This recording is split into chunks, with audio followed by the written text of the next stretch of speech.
what's the sense in the league right now? Because that's two teams, Browns, Rams, that put the first round capital into next year's draft. We all know Howie Roseman's got a gajillion draft choices as well.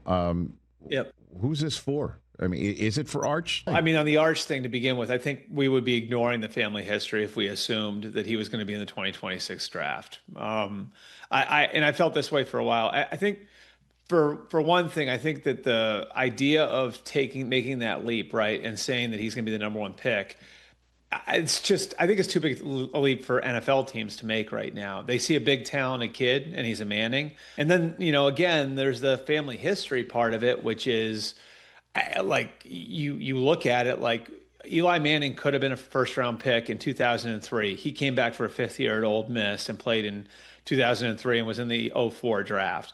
Peyton Manning could have been the number one overall pick in '97 to the Jets. Instead, he decides to go back and he's the number one overall pick in '98 to the Colts. So, like the family history tells us that these guys aren't going to rush from college. The way Cooper has handled Arch over the years, I mean, the guy had to create a Twitter account to announce that he was committing to Texas. Like he did not have social media until that point of high school.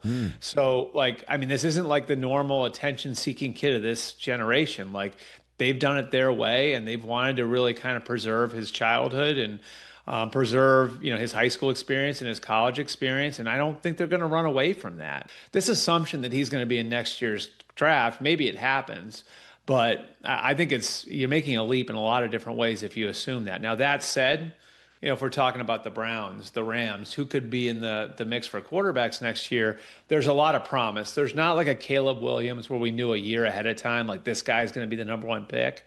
But, Drew Aller, Garrett Nussmeier, Lenora Sellers, Carson Beck, all those guys are names worth keeping an eye on.